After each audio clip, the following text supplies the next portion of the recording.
Chapter 20. Influencing by Description. The groves of Eden vanished now, so long live in description, and look green in song. Alexander Pope, Windsor Forest. The moment our discourse rises above the ground line of familiar facts, and is inflamed with passion or exalted thought, it clothes itself in images.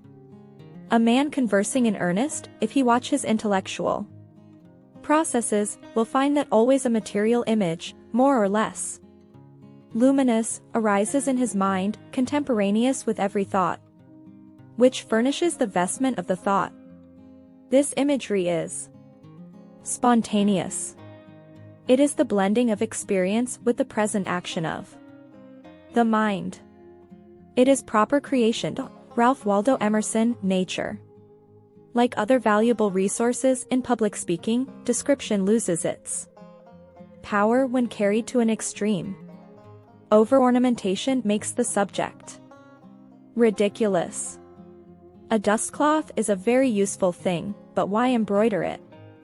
Whether description shall be restrained within its proper and important limits, or be encouraged to run riot, is the personal choice that comes before every speaker, for man's earliest literary tendency is to depict the nature of description.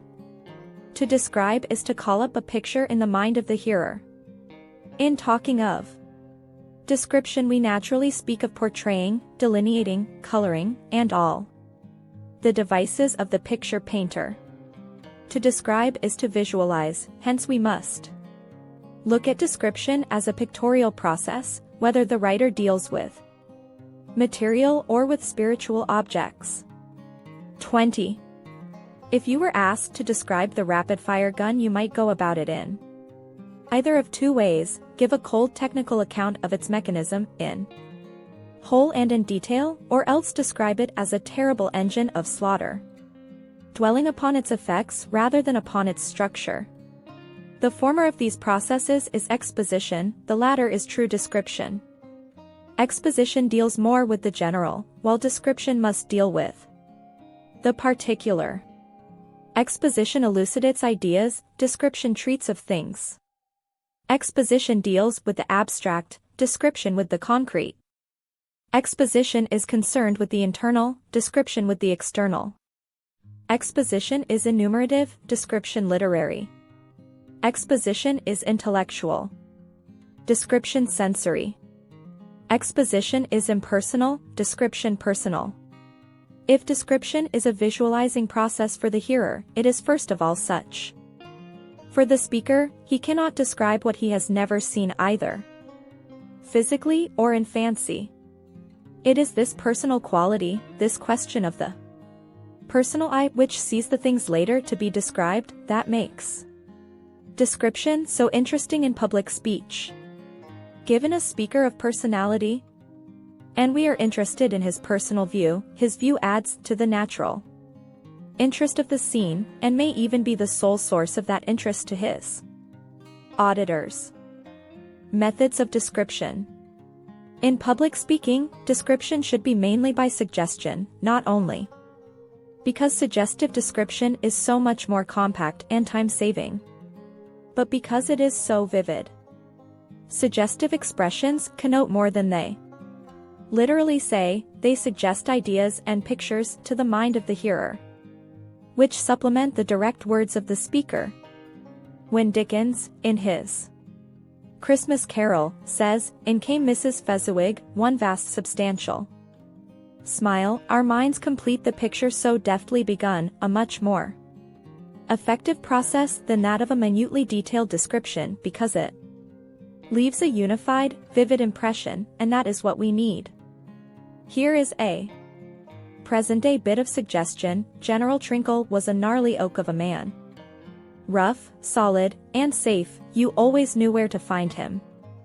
Dickens presents Miss Peashare as a little pincushion, a little housewife, a little book, a little workbox, a little set of tables and weights and measures, and a little woman all in one. In his Knickerbocker's History of New York, Irving portrays Wouter Van Twiller as a robustious beer barrel, standing on skids. Whatever forms of description you neglect, be sure to master the art of suggestion. Description may be by simple hint. Lowell notes a happy instance of this sort of picturing by intimation when he says of Chaucer, sometimes he describes amply by the merest hint, as where the friar, before setting himself down, drives away the cat. We know without need of more words that he has chosen the snuggest corner. Description may depict a thing by its effects. When the spectator's eye is dazzled, and he shades it, says Mosley in his Essays, we form the idea of a splendid object, when his face turns pale, of a horrible one, from his quick wonder and admiration we form the idea of great beauty, from his silent awe, of great majesty.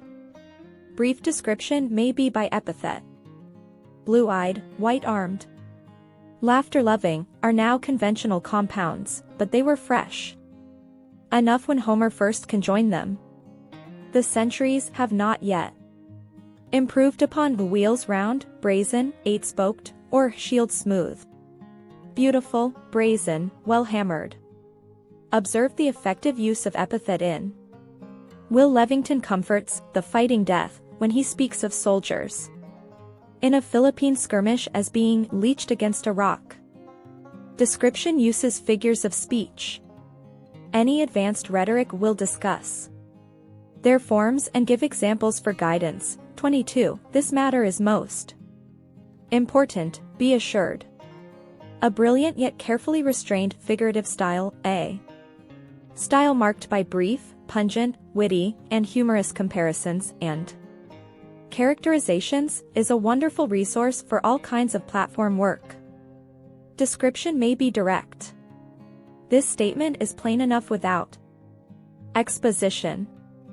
Use your own judgment as to whether in picturing you had better proceed from a general view to the details, or first give the details and thus build up the general picture, but by all means be brief. Note the vivid compactness of these delineations from Washington Irving's Knickerbocker.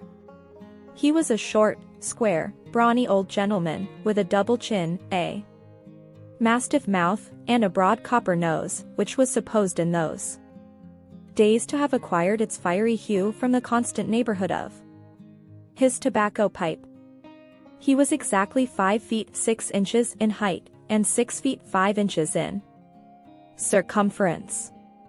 His head was a perfect sphere, and of such stupendous dimensions, that Dame Nature, with all her sex's ingenuity, would have been puzzled to construct a net capable of supporting it, wherefore she wisely declined the attempt, and settled it firmly on the top of his backbone, just between the shoulders.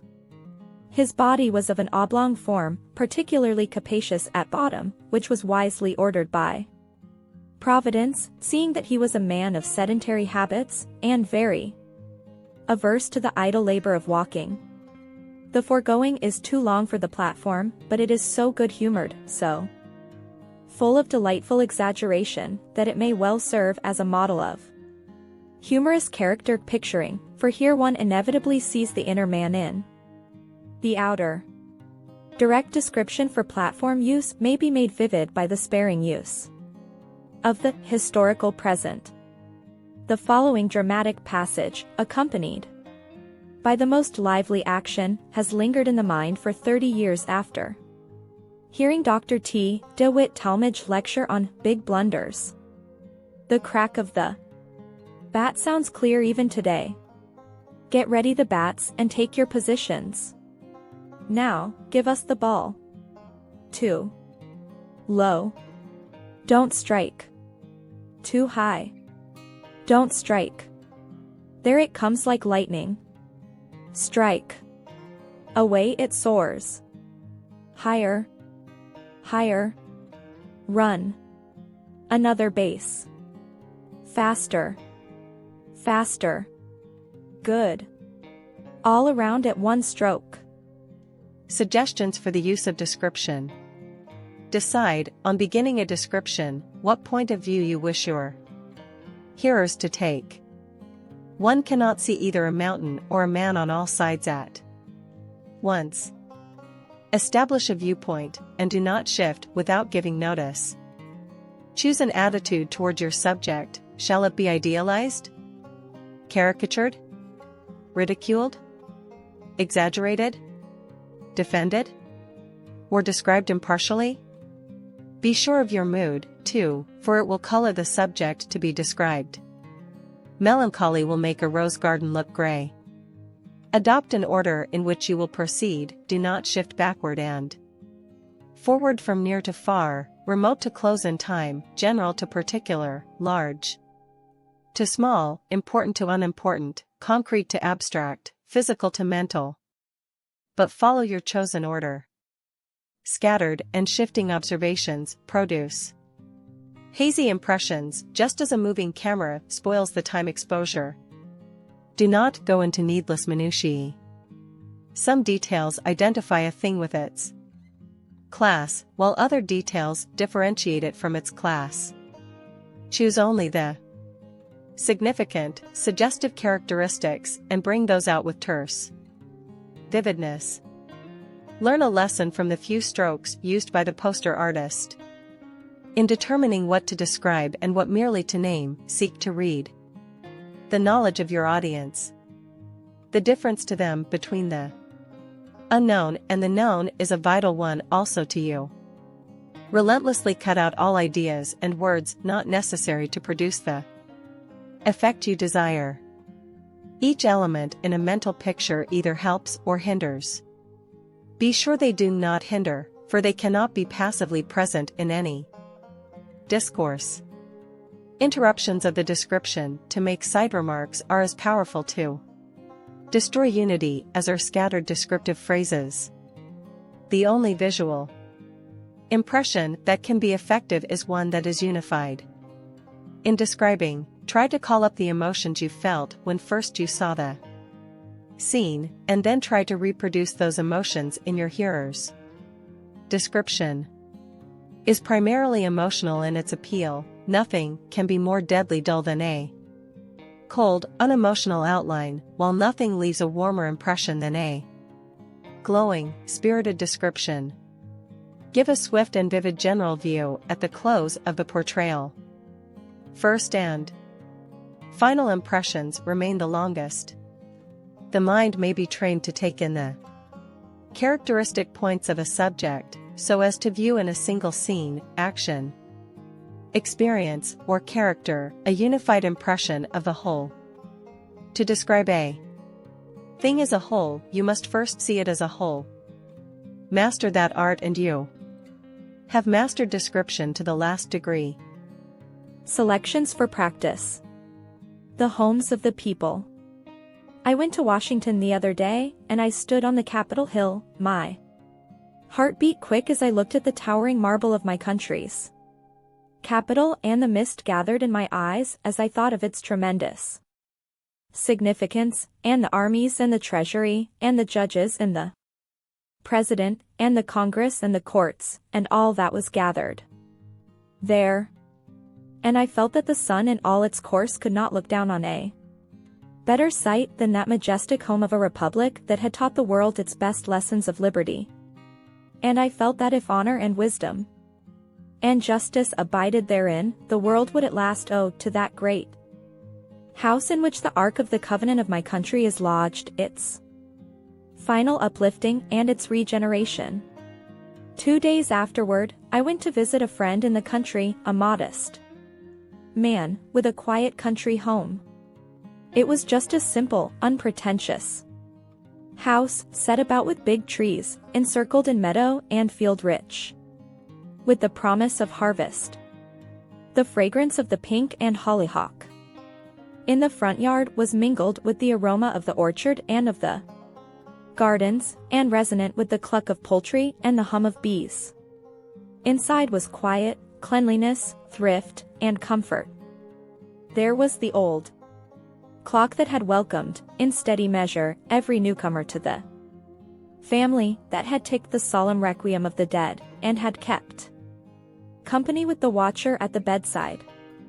There were the big, restful beds and the old, open fireplace, and the old family Bible, thumbed with the fingers of hands long since still and wet with the tears of eyes long since closed, holding the simple annals of the family and the heart and the conscience of the home. Outside, there stood my friend, the master, a simple, upright man, with no mortgage on his roof, no lien on his growing crops, master of his land and master of himself. There was his old father, an aged, trembling man, but happy in the heart and home of his son. And as they started to their home, the hands of the old man went down on the young man's shoulder, laying there the unspeakable blessing of the honored and grateful father and ennobling it with the knighthood of the fifth commandment. And as they reached the door, the old mother came with the sunset falling fair on her face and lighting up her deep, patient eyes, while her lips, trembling with the rich music of her heart, bade her husband and son welcome to their home.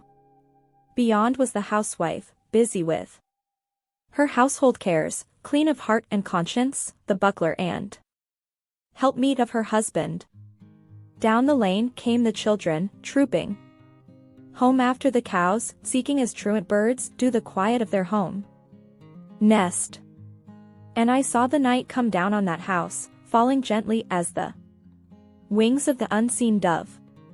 And the old man, while a startled bird called from the forest, and the trees were shrill with the cricket's cry, and the stars were swarming in the sky, got the family around him, and, taking the old Bible from the table, called them to their knees, the little baby hiding in the folds of its mother's dress, while he closed the record of that simple day by calling down God's benediction on that family and that home. And while I gazed, the vision of that marble capital faded. Forgotten were its treasures and its majesty, and I said, "Oh, surely here in the homes of the people are lodged at last the strength and the responsibility of this government, the hope and the promise of this republic." Henry W. Grady. Suggestive scenes. One thing in life calls for another. There is a fitness in events and places. The sight of a pleasant arbor puts it in our mind to sit there. One place suggests work, another idleness, a third early rising and long rambles in the dew. The effect of night, of any flowing water, of lighted cities, of the peep of day, of ships, of the open ocean, calls up in the mind an army of anonymous desires and pleasures. Something we feel should happen, we know not what, yet we proceed in quest of it. And many of the happiest hours in life fleet by us in this vein. Attendance on the genius of the place and moment. It is thus that tracts of young fir and low rocks that reach into deep soundings, particularly delight and torture me. Something must have happened in such places. And perhaps ages back, to members of my race, and when I was a child. I tried to invent appropriate games for them, as I still try, just as vainly, to fit them with the proper story. Some places speak distinctly.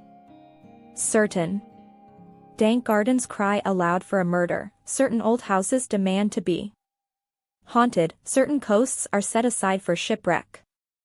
Other spots again seem to abide their destiny, suggestive and impenetrable, Meeting. Mal-Echo. The inn at Burford Bridge, with its arbors and green garden and silent, eddying river, though it is known already as the place where Keats wrote some of his Endymion and Nelson parted from his Emma, still seems to wait the coming of the appropriate legend. Within these ivied walls, behind these old green shutters, some further business smolders, waiting for its hour. The old Hawes Inn at the Queen's Ferry makes a similar call upon my fancy. There it stands, apart from the town, beside the pier, in a climate of its own, half inland, half marine. In front, the ferry bubbling with the tide and the guardship swinging to her anchor, behind, the old garden with the trees. Americans seek it already for the sake of Lovell and Old Buck, who dined there at the beginning of the antiquary. But you need not tell me that is not all, there is some story, unrecorded or not yet complete, which must express the meaning of that in more fully. I have lived both at the Hawes and Burford in a perpetual flutter, on the heel, as it seemed, of some adventure that should justify the place, but though the feeling had me to bed at night and called me again at morning in one unbroken round of pleasure and suspense, nothing befell me in either worth remark.